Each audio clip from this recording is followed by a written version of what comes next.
सभी को प्रणाम। वैदिक ज्योतिष में राहु केतु को छाया ग्रह भी कहा जाता है, क्योंकि राहु केतु के पास किसी भी राशि का स्वामित्व नहीं होता। इस वजह से इनके फल देने का तरीका भी थोड़ा अलग होता है। इनके फल देने के नियम महर्षि पराशर जी ने अपने ग्रंथ लघु पराशरी में इस सूत्र के माध्यम से दिए हैं, जिसके ऊपर आज हम चर्चा करेंगे। ये सूत्र ज्यादातर लोगों को पता है, परंतु जब इसे अप्लाई करने की बारी आती है तो कई बार लोग गलती कर देते हैं। इसी वजह से आज मैं इस सूत्र को प्रैक्टिकली कुंडलियों पर अप्लाई करके आप लोगों को समझाने की कोशिश करूंगा। ये बेसिक एस्ट्रोलॉजी के नियम बहुत ही महत्वपूर्ण होते हैं, क्योंकि यदि इनमें गलती हो जाए, यदि इनमें क्लैरिटी ना आ पाए, तो एडवांस एस्ट्रोलॉजी भी नहीं करी जा सकती। इसीलिए next month basic plus advance ज्योतिष कोर्स स्टार्ट होने वाला है। यदि आप चाहें तो उसमें एनरोल कर सकते हैं और उसकी जानकारी ले सकते हैं। तो चलिए अब आज का सेशन स्टार्ट करते हैं।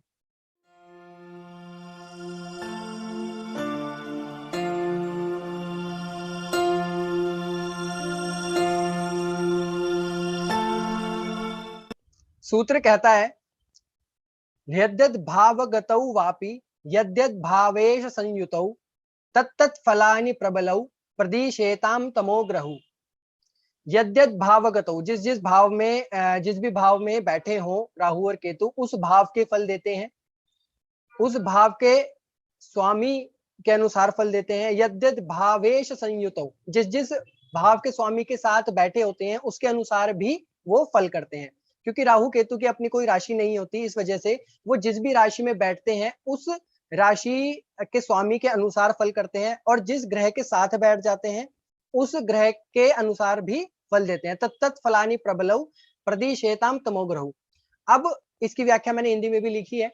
अब इन सूत्रों को प्रैक्टिकली कुंडलियों पर अप्लाई करते हैं और देखते हैं कि ये किस तरीके से फल देते हैं अपनी दशांतर दशाओं में। तो चलिए प्रैक्टिकली कुंडली मैं आपको शेयर करता हूं। अब इस पत्रिका में, ये कर्क लग्न की पत्रिका है, इसमें राहु की महादशा इस जातक को काफी ज्यादा कष्टकारी रही। राहु की दिशा में इनको काफी ज्यादा नेगेटिव परिणाम मिले। वो क्यों मिले इसको हम देखते हैं। राहु जो है वो द्वादश भाव में बैठे हैं और किसी भी ग्रह के साथ युति में नहीं है। अब हम देखेंगे कि वो किस ग्रह की राशि में बैठे हैं। तो वो बुध की राशि में बैठे हैं, मिथुन राशि में।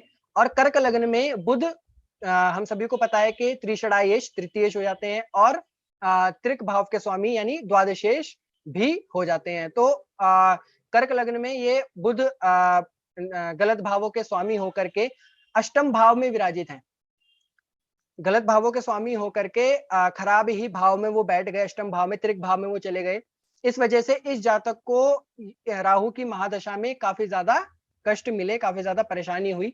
अब यदि हम देखें तो राहु को मंगल भी देख रहे हैं अपनी चतुर्दृष्टि से। नवम भाव से मंगल राहु को दृष्ट कर रहे हैं, और मंगल इस पत्रिका में योग कारक है, पंचमेश और दशमेश होकर के वो नवम भाव में बैठे हैं। तो मंगल की दृष्टि की वजह से कुछ राहत भी मिली, परंतु ओवरऑल रिजल्ट खराब ही रहा।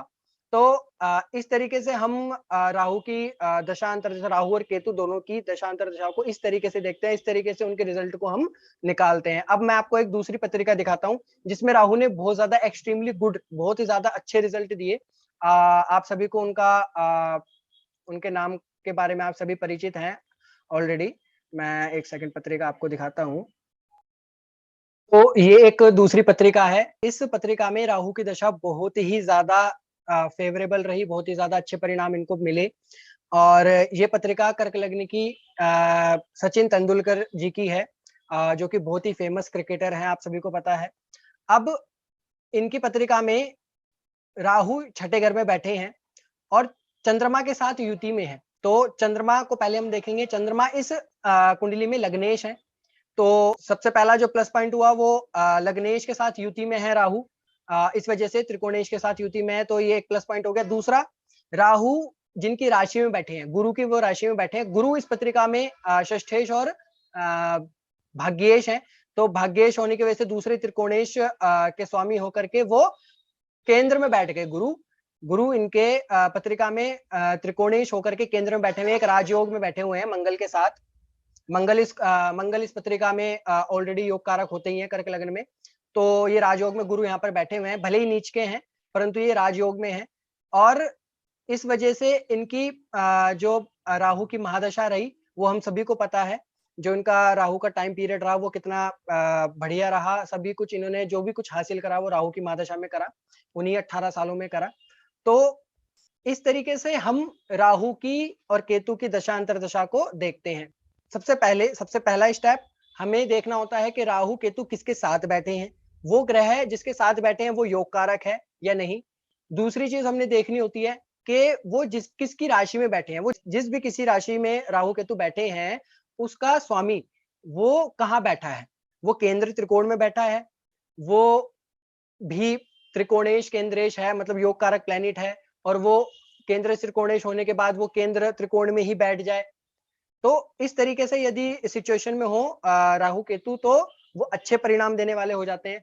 इसी के विपरीत यदि वो जिसके साथ बैठे हैं वो त्रिषणाएश हो, त्रिक भावों के स्वामी हो और राहु केतु के डिस्पोजिटर यानी जिस भी राशि में वो बैठे हैं वो उसके स्वामी इन खराब भावों में चले, त्रिक भावों में चले जाएं, तो ऐसी कंडीशन में वो खराब रिजल्ट देने वाले बन जाते हैं। तो इस तरीके से हम राहु केतु को एनालिसिस करते हैं, उनको उनका रिजल्ट देखते हैं कि वो कैसे परिणाम देने वाले हैं।